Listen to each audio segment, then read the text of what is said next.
Good afternoon. Sir, may question si Alan Francisco ng PTV4.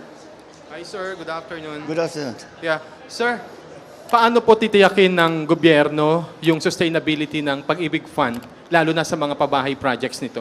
Well, I think hindi na kailangan patunayan kasi sa 42 taon nakita naman natin na yung Pag-ibig Fund self-sustaining talaga, hindi lamang self-sustaining, kung hindi nakita naman natin ang laki-laki na ang dami ng membro, 2.6 million members, ang naging income nila is 44 billion, 42 billion ang dividendong naibigay nila.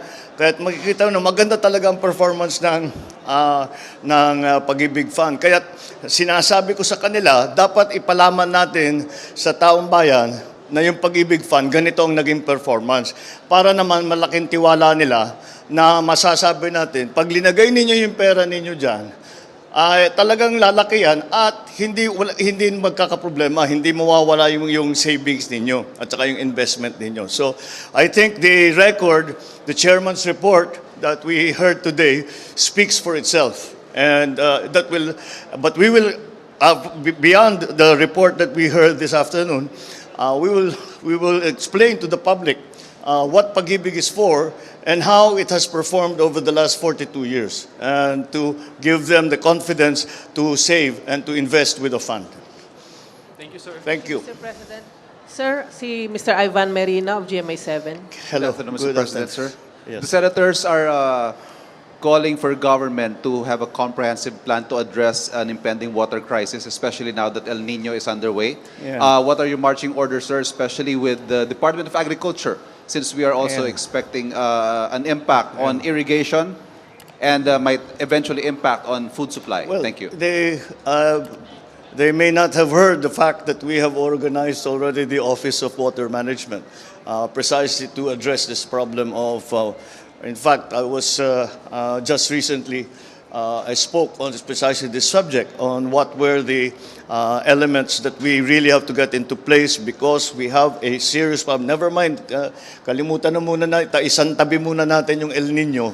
Kahit walang El Nino, may problema talaga tayo sa tubig.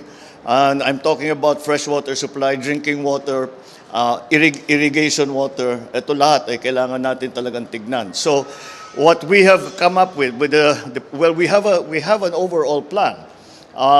In that we are changing the way that we acquire the supply of water, and we are hoping to shift. No, we're not hoping. We're going to shift from the majority of water sources now, which is kumukuha tayo, laging balon ang kinukuhanan natin. We always dig wells. Whereas what we really should be doing is taking advantage of surface water. So that's one element. And secondly, yung mga infrastructure, mga flood control, mga irrigation, siyempre, lahat yan, talagang binigyan natin ng diin para mas maging maganda. Dahil ang basta sa agrikultura naman, alam naman natin, ang pinakamahalaga na para makakita ng magandang produksyon ay ang patubig. At yan ang titignan natin. We have already identified, in terms of rice production, we have already identified certain varieties, hybrid varieties especially, that do very well during the dry season. So pinapalit-palitan natin yung variety para to take advantage of the different qualities of the different varieties, especially not only of rice, but also of the high-value crops. Dahil pag dry season, usually yung ibang lugar na hindi nagtatanim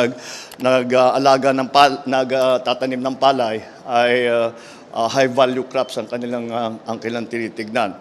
So those are the measures that we have already put into place, that are specifically for the Department of Agriculture. But again, the water management problem that we have in the Philippines goes beyond, because it's water, it goes beyond just agriculture. Of course, agriculture is an extremely important part of it. But we are talking about irrigation, water for irrigation, water for power production, our management of surface water, sa flood control, and for irrigation as well. All of these things we have already put up together. We have already together a overall plan Now we have to implement it because we have to put together. There are many agencies that are concerned when it comes to water management.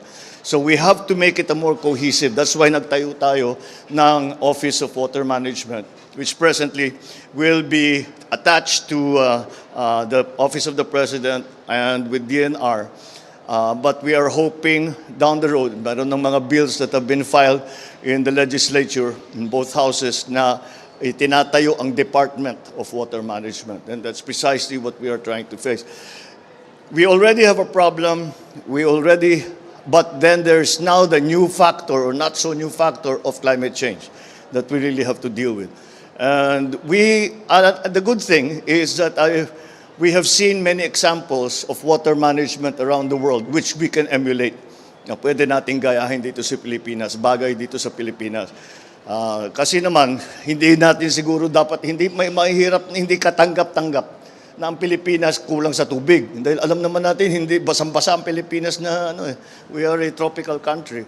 And so it's just really a question of managing our water. We kept postponing this problem over the many years at every level. So it's time to put it together, to put in a cohesive plan na masusundan ng lahat ng LGU, masusundan ng lahat ng mga agencies of government. Thank you. Sir, last question from Maricel Halili of TV5. Hi, sir. Magandang hapon po.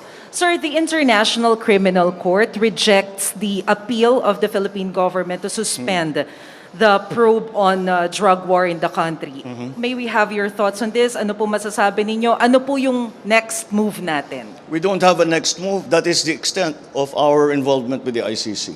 That ends all our involvement with the ICC. Because hindi na tayo pwedeng